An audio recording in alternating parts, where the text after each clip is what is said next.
며느리한테 5억짜리 아파트를 미리 상속해 주려고 마음을 굳힌 건 사실 단순했습니다.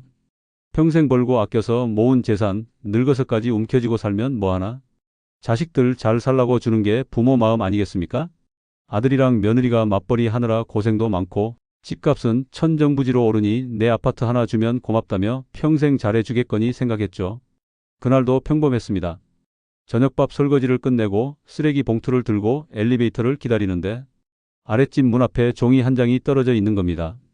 바람에 날려 나온 건지 누가 붙여놨다가 떨어진 건지 모르겠지만 궁금한 건 못 참는 성격이라 그냥 집어들었습니다. 거기엔 이렇게 적혀 있었습니다. 위층 좀 조용히 살면 안 됩니까? 맨날 다투고 욕하는 소리, 애 울음소리 못 참겠습니다. 제발 정신 좀 차리세요. 순간 제 심장이 덜컥 내려앉았습니다. 위층이면 바로 우리 집 아닙니까? 그런데 저는 며느리한테 한 번도 소리친 적이 없었고 아들이랑 며느리가 싸우는 소리도 못 들었습니다. 아랫집에서 오해했나? 하고 말았죠. 그런데 종이 끝에 작은 글씨로 이렇게 써 있었습니다.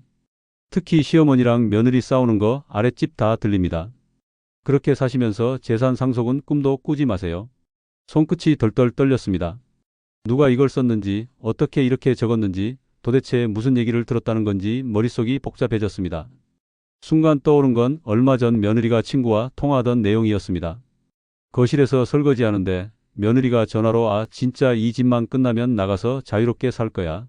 이거 버티는 것도 투자야 투자라며 웃던 목소리. 그때는 대수롭지 않게 들었는데 지금 생각하니 소름이 돋았습니다. 그날 밤 저는 한숨도 못 잤습니다. 괜히 상속 얘기 꺼냈다가 받자마자 나 몰라라 할 수도 있다는 생각이 머리를 스쳤습니다.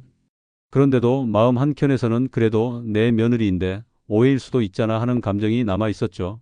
결정적인 건 다음 날이었습니다. 집 문 앞에 택배가 와 있어서 문을 열었는데 아랫집 아주머니가 엘리베이터에서 내리더니 슬쩍 다가와 저를 붙잡았습니다. 저 죄송한데요. 위층에서 싸우는 소리 정말 많이 납니다. 며느리 분이 전화로 시어머니 욕하는 것도 들려요. 문 좀 닫고 얘기하시라고 전해주세요. 그 말을 듣는 순간 머리끝이 쭈뼛서고 온몸에 차가운 한기가 내려앉았습니다. 며느리가 내 욕을? 그것도 집안에서 전화로 대놓고? 저는 바로 변호사 사무실로 향했습니다. 미리 상속하려던 아파트 증여 계약은 전부 취소하고 혹시라도 나중에 받은 게 당연하다고 우길까봐 서류까지 확실히 정리했습니다. 그리고 며느리 모르게 아들한테도 모르게 제 재산을 안전하게 묶어두는 절차를 밟았습니다. 며칠 후 며느리가 상속 얘기가 왜 쏙 들어갔냐며 슬쩍 묻더군요. 저는 웃으면서 그냥 조금 더 고민하려고 세상 일은 끝까지 가봐야 아는 거잖아라고 했습니다. 그날 며느리의 표정 잊을 수 없습니다. 억지 웃음 뒤로 눈빛이 순간 굳어지는 걸 제가 못 볼 거라 생각했나 봅니다. 이 이야기를 왜 하냐고요? 사람 마음, 특히 재산이 걸린 마음은 너무 쉽게 변합니다. 평생 고생해서 모은 재산, 믿음 하나만으로 쉽게 내어주면 그 순간부터 당신 이치가 바뀌는 겁니다. 고마워하던 사람이 어느 순간 그걸 당연한 것으로 여깁니다. 그리고 그 순간 당신은 그들의 인생에서 필요 없는 사람이 될 수 있습니다.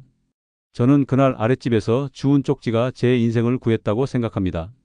아마 그 종이를 못 봤다면 지금쯤 저는 경찰서에서 그 아파트는 제 거예요 라는 며느리의 말에 반박하느라 서류 뒤지고 있었을 겁니다. 혹시라도 지금 재산을 미리 물려줄 생각을 하고 계신다면 꼭 한 번 더 생각해 보시길 바랍니다. 눈앞의 효도와 웃음이 평생 가는 건 아닙니다. 사람의 속마음은 벽 하나 사이에서도 들릴 만큼 가까울 때 가장 잘 드러납니다. 며느리에게 재산을 줬다가 인생이 송두리째 뒤집힌 사람들의 이야기는 생각보다 우리 주변에 많습니다. 그런데 이상하게도 피해 당사자들은 처음엔 하나같이 나는 괜찮을 줄 알았다라고 말합니다. 왜냐하면 그 사람들은 며느리나 사위 혹은 자식들을 평생 곁에 있을 사람이라고 믿었기 때문입니다. 제 친구 정 여사도 그랬습니다. 남편이 일찍 세상을 떠나고 혼자 아들을 키우며 고생을 많이 했죠. 아들이 결혼을 하고 며느리도 성격이 밝고 싹싹해서 정 여사는 이젠 고생 끝났구나 하고 마음을 놓았습니다. 그러다 며느리가 아이를 낳고 힘들어하자 집안에 돈이라도 보태주고 싶다며 살던 4억짜리 아파트를 미리 증여했습니다. 처음 몇 달은 세 식구가 어찌나 잘하던지 매일같이 안부 전화를 하고 반찬을 싸오고 명절마다 고맙다고 울던 며느리였습니다. 그런데 이상하게 아파트 명의가 완전히 넘어간 뒤부터 그 빈도와 태도가 변했습니다. 전화는 점점 줄고 만나도 시큰둥.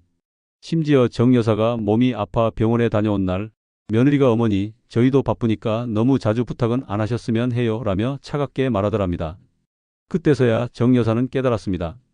재산이 앞으로 받을 것일 때와 이미 받은 것일 때 사람의 태도는 이렇게까지 달라질 수 있다는 걸요. 하지만 그때는 이미 늦었습니다. 등기부등본에 멀쩡하게 며느리 이름이 올라가 있었고 돌려받을 방법은 사실상 없었죠. 이런 경우 단순히 관계가 서먹해지는 데서 그치지 않습니다. 더 큰 문제는 법적인 분쟁입니다. 상속이나 증여가 끝난 뒤 그 재산이 다시 필요해져 돌려달라고 하면 대부분 법원에서 받아들여주지 않습니다. 심지어 몇몇 경우는 자식이 부모를 명예훼손이나 폭언으로 고소하는 일까지 벌어집니다. 저는 그래서 미리 주는 재산은 마치 독약과 같다고 생각합니다. 당장은 달콤해 보이지만 조금만 지나면 관계를 서서히 죽이는 독이 됩니다. 부모의 권위는 재산과 함께 사라지고 고마움은 생각보다 빨리 잊히죠. 제가 겪은 그날 아랫집 쪽지를 보고 마음을 바꾼 건 단순히 분노 때문이 아니었습니다. 저는 그 쪽지 한 장에서 앞으로 다가올 제 인생의 결말을 미리 본 느낌이었어요. 며느리가 저를 대하는 태도가 혹은 아들이 며느리 편만 드는 모습이 눈앞에 그려졌습니다. 그리고 그 결말은 절대 제가 원하는 게 아니었습니다. 더 무서운 건 한번 재산이 넘어가면 내가 준 거니까라는 마음이 남아 아무리 속상해도 되돌릴 힘이 없다는 겁니다. 오히려 아니, 왜 줬다가 다시 달라 그래요? 그럴 거면 애초에 주지 말지라는 소리까지 듣게 됩니다. 저는 그래서 이제 주변 사람들에게 대놓고 말합니다. 살아있을 땐 절대 재산을 주지 마라. 그리고 주더라도 조건과 계약을 확실히 걸어라. 웃으면서 주면 울면서 후회한다. 그날 이후 저는 아들 부부와 거리를 조금 두고 지내고 있습니다. 연락은 하지만 재산 얘기는 일절 꺼내지 않습니다. 저는 여전히 제 집에서 편하게 살고 제 돈은 제 마음대로 쓰면서 살죠.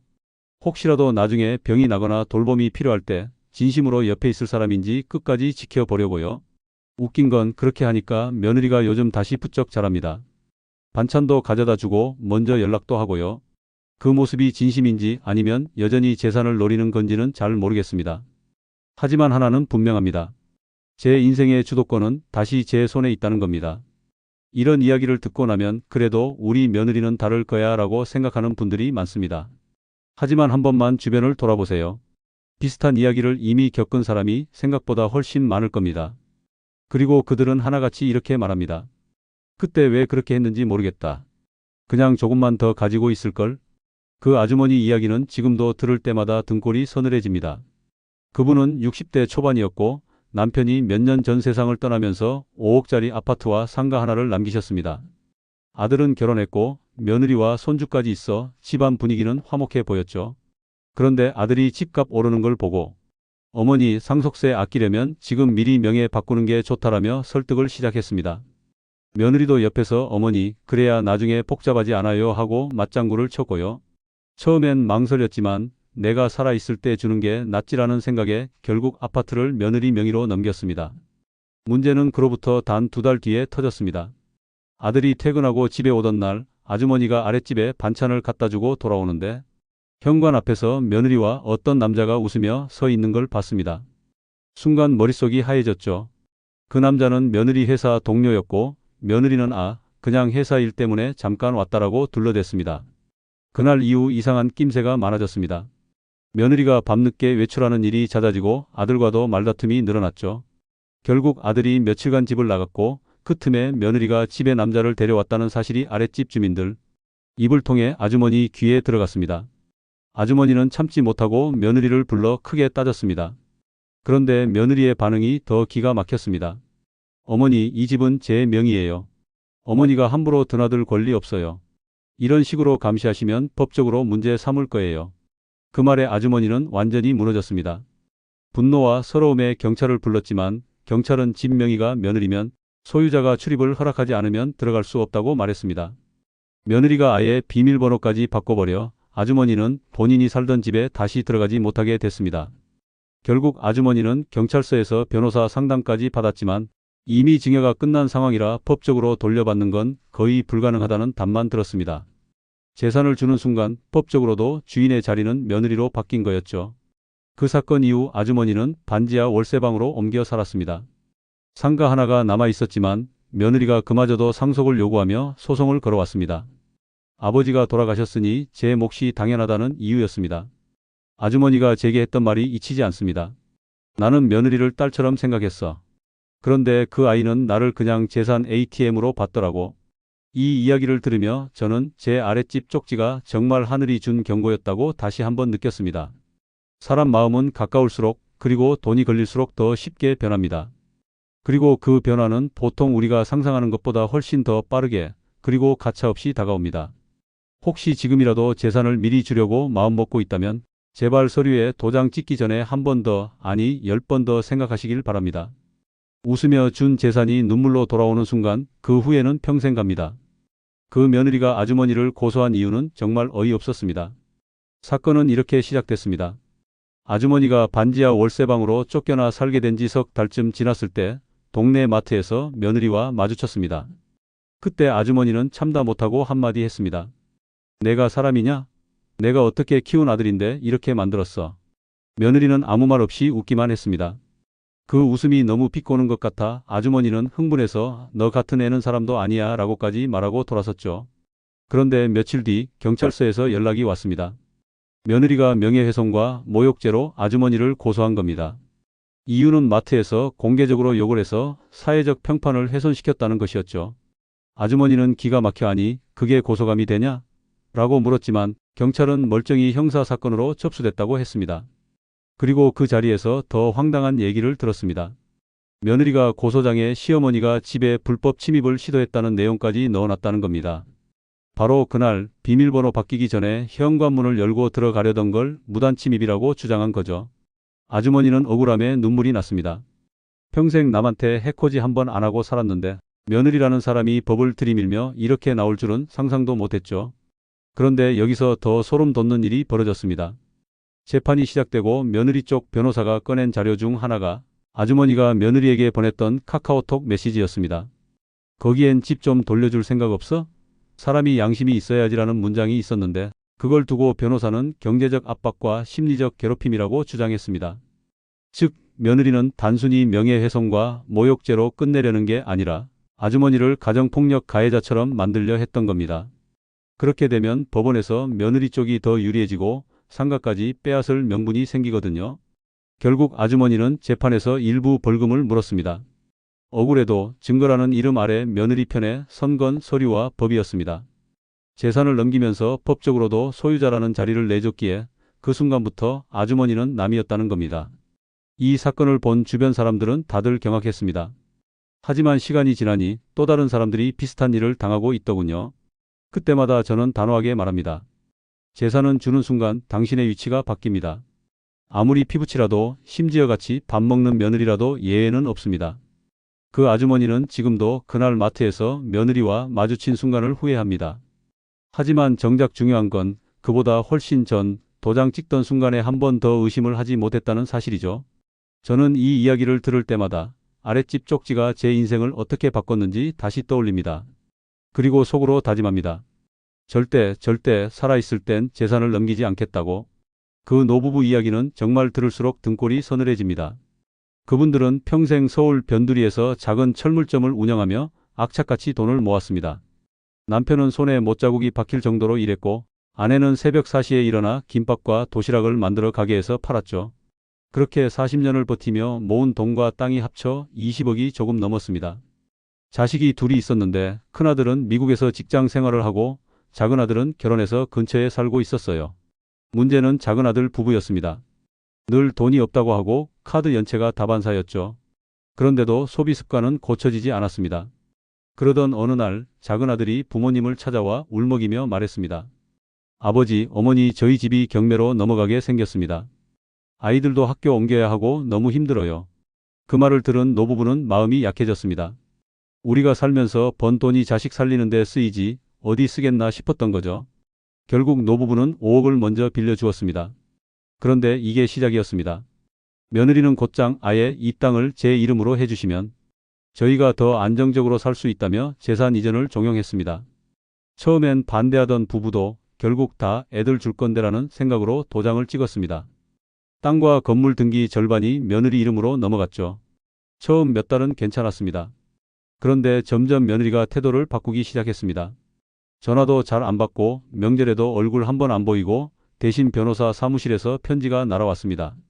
나머지 절반도 부부 공동 재산으로 이전하라는 요구서였습니다. 노부부는 어이가 없어 찾아갔습니다. 그런데 며느리 말이 걸작이었습니다. 법적으로 이 땅은 제 명의잖아요. 그러니까 나머지 절반도 제 권리가 있어요. 제가 양보해서 절반만 받은 건데 생각해보니 불공평하네요. 결국 노부부는 거절했고 그때부터 지옥이 시작됐습니다. 며느리와 작은 아들은 가게 앞에서 소리를 지르고 지나가는 손님들에게 우리 부모가 재산 빼돌리고 있다고 떠들어댔습니다. 심지어 동네 커뮤니티에 글까지 올렸죠. 이 일은 결국 법정으로 갔습니다. 그런데 소송 과정에서 더 충격적인 사실이 드러났습니다. 며느리가 이미 이전받은 절반의 땅을 담보로 대출을 받아 그에게 빚을 진 상태였던 겁니다. 그 돈이 어디로 갔는지는 아무도 모릅니다. 노부부는 결국 땅 절반을 완전히 잃고 나머지도 가압류에 걸려 마음대로 쓰지 못하게 됐습니다. 평생 일군 재산이 순식간에 무너진 거죠. 그분들이 마지막에 하신 말씀이 아직도 잊히질 않습니다. 살아있을 땐 절대 재산 넘기면 안 됩니다. 피부치라고 해도 법 앞에서는 그냥 남입니다. 그날도 노부부는 평소처럼 철물점 문을 닫고 집으로 돌아왔습니다. 남편은 피곤한 몸을 이끌고 주방에 앉아 차를 한 모금 마셨고 아내는 창문 너머로 아랫집을 바라보았습니다. 그런데 평소와 달리 아랫집 현관문에 낯선 쪽지가 붙어 있었습니다. 호기심에 조심스레 쪽지를 떼어 들여다보니 그 내용은 노부부를 얼어붙게 만들기에 충분했습니다. 쪽지에는 이렇게 적혀 있었습니다. 이 집의 재산 관련 문제가 심각합니다. 조속한 해결 없이는 이웃 모두가 피해를 입게 될 것입니다. 자세한 내용은 연락처로 문의 바랍니다. 처음엔 누가 장난치나 싶었지만 노부부 마음 한구석에는 불길한 예감이 스멀스멀 올라왔습니다. 그들이 평생 모은 재산 그중 한 조각이라도 누군가에 의해 흔들릴 수 있다는 생각이 그들의 등골을 서늘하게 만들었습니다. 며느리와 작은 아들이 시작한 법적 다툼은 이미 동네는 물론 가까운 이웃들 사이에도 소문이 퍼져 있었습니다.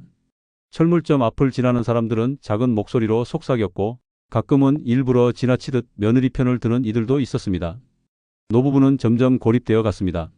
어느 날 아내는 조용히 남편에게 말했습니다. 여보, 우리가 이렇게까지 해야 하나 싶기도 해요. 그래도 이게 다 아이들 위한 거라 생각하고 참아야죠. 하지만 남편은 단호했습니다. 아내야, 평생을 모은 재산인데 아무리 자식이라도 이렇게 허투루 줄 순 없어. 법적으로 지켜야 할 건 지켜야 해. 그때부터 노부부는 힘겨운 싸움을 시작했습니다. 변호사를 선임하고 법원에 대응 서류를 냈으며 며느리와 작은 아들이 제기한 요구에 맞서 싸웠습니다. 그 과정에서 며느리가 이미 대출을 받아 땅을 담보로 잡힌 사실이 드러나면서 싸움은 더욱 험악해졌습니다. 동네 분위기도 점점 냉랭해졌습니다. 예전에는 가게에 들르던 이웃들도 발길을 끊었고 심지어 며느리가 동네 커뮤니티에 쓴 글 때문에 오해를 받은 노부부는 마치 가해자처럼 몰리기도 했습니다. 그런데 그 와중에 아랫집 쪽지를 남긴 이웃이 나타나 노부부를 찾아왔습니다. 그는 다름 아닌 평소에는 무뚝뚝하지만 속정 깊은 아랫집 할아버지였습니다. 그 할아버지는 쪽지 사건의 배경과 뒷이야기를 조용히 들려주며 말했습니다. 사실 저도 당신들처럼 평생 땀 흘려 모은 재산이 있습니다. 그런데 며느리 같은 사람이 나타나면 누구도 안심할 수 없죠. 저도 옆집 쪽지로 위험 신호를 받고 법적 조치를 준비 중입니다. 이런 상황 혼자 끙끙 앓지 마시고 함께 대응합시다. 그 말에 노부부는 처음으로 마음 한편이 놓였습니다. 혼자가 아니라는 사실, 그리고 이웃과 힘을 합치면 싸움에서 조금이나마 버틸 수 있다는 희망이 생겼기 때문입니다. 그 후 아랫집 할아버지와 노부부는 힘을 합쳐 법적 자문도 받고 마을 주민들에게 진실을 알리는 데 주력했습니다. 시간이 지나면서 진실이 조금씩 밝혀지고 동네 사람들도 노부부 편에 서기 시작했습니다. 며느리와 작은 아들이 소송에서 승리하더라도 사회적 여론은 노부부에게 점점 유리하게 흘렀습니다. 하지만 싸움은 끝나지 않았습니다. 재산을 잃는 고통과 가족 간 갈등의 상처는 너무 깊었습니다. 노부부가 남긴 마지막 당부는 단호했습니다. 여러분, 가족이라고 해도 재산은 함부로 넘기지 마십시오. 평생 쌓은 것을 한 번에 잃는 아픔은 말로 다 할 수 없습니다. 꼭 신중하게 법률적 조언을 받고 무엇보다 자신의 권리를 지키세요. 이 이야기를 들으며 많은 분들이 마음 한구석이 서늘해졌을 겁니다. 우리 가족은 괜찮겠지 하는 생각, 결코 안심할 수 없다는 걸 이분들의 경험이 절실히 알려줍니다.